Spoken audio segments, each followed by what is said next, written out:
Hey guys, so we are starting oceans, atmospheres, and climates, and we're in lesson 1.2. So your do now today is to compare the average annual temperature of the two cities shown on the map, and then think about the question next to the image.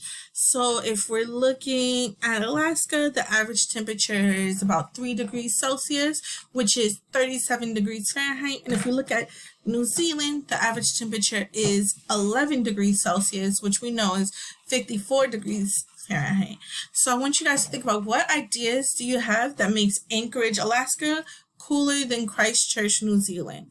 And you're going to type in your answers right here on Amplify where it says warm up. So Ms. Jackson's going to just put your answer, right? Make sure that you submit it, and it should give you like a little green bubble on top that says your answer is submitted. And then you're going to come back and check in with me. So I'm going to let you do that right now.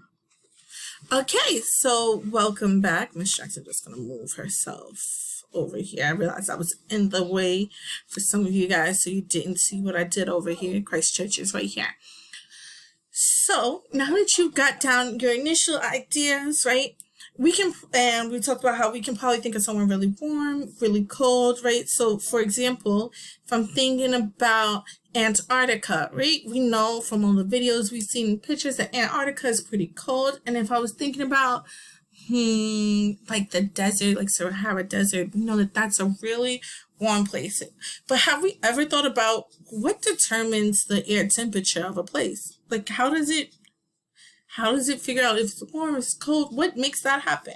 So we're gonna watch a video and we're going to meet some scientists that are researching air temperatures in different places and what it is that we can do to make that air temperature change. So you can either watch it here with me, or you can watch the video on Amplify, or you can watch the video on the slides that I'll post. So if we look here, you have the video here. You also have it in the slides. And of course, I'm going to play it for my kids right now. So.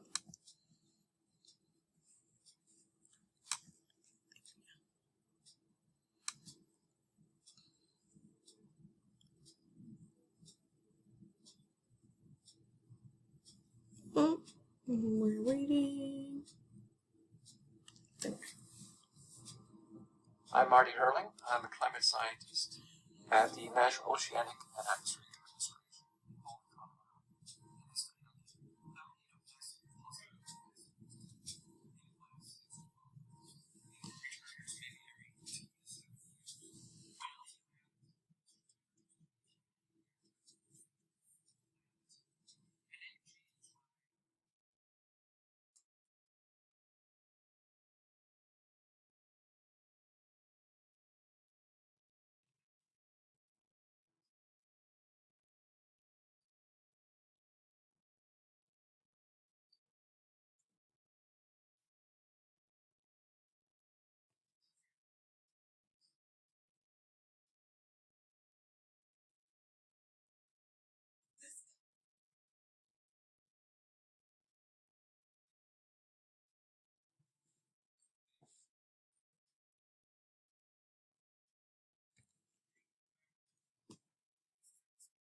Okay, so now that we watched that video about El Nino, right, we're going to be looking at what we're investigating with New Zealand. But before we go there, let's review some vocabulary. So, climate. Climate is general weather patterns over a long period of time. So I know we just looked at weather patterns for about the last 6 weeks, and now we're going to go and look at climate and how that's a little bit different. A climate scientist or climatologist is someone who studies weather patterns over time. And we need to know the atmosphere, or at least as we're looking at it in this unit, we're going to look at atmosphere as a mixture of gas or air that surrounds a planet. So that's our vocab check-in. And we're now going to read this investigation that we're going to be taking a part of during our unit. Be mindful that even though our question from the New Zealand Farm Council, we know it's fictional, right? The data that we're getting is real data that really affected people in New Zealand. So we want to keep that in mind.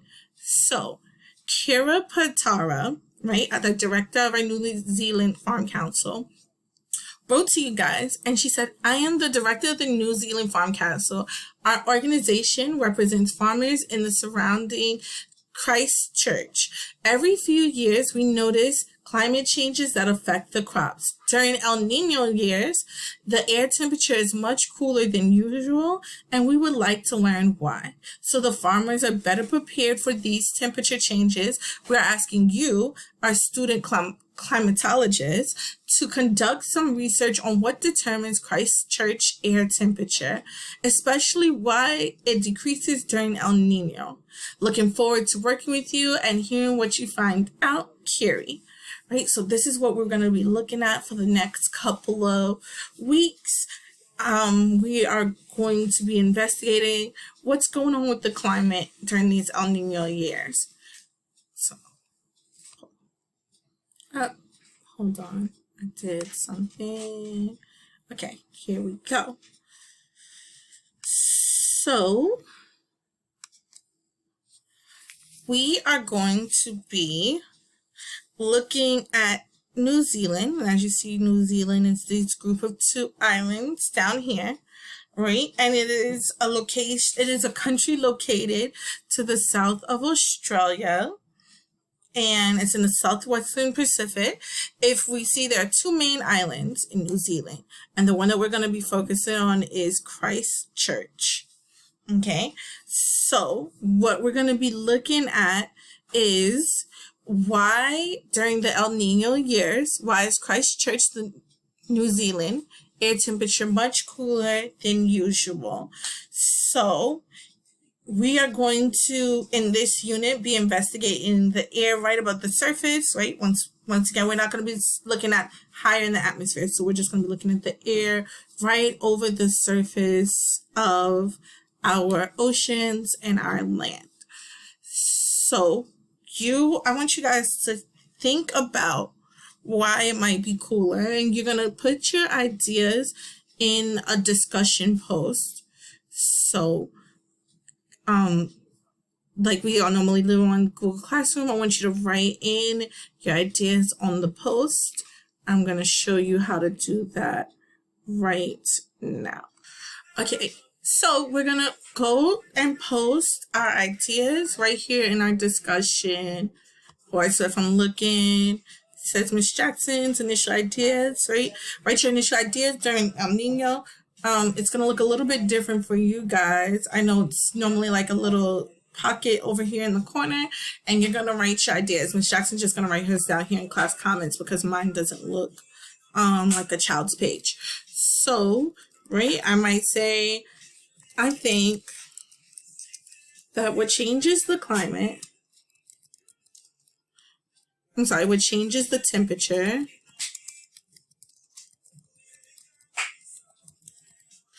is cooler waters on this during these years.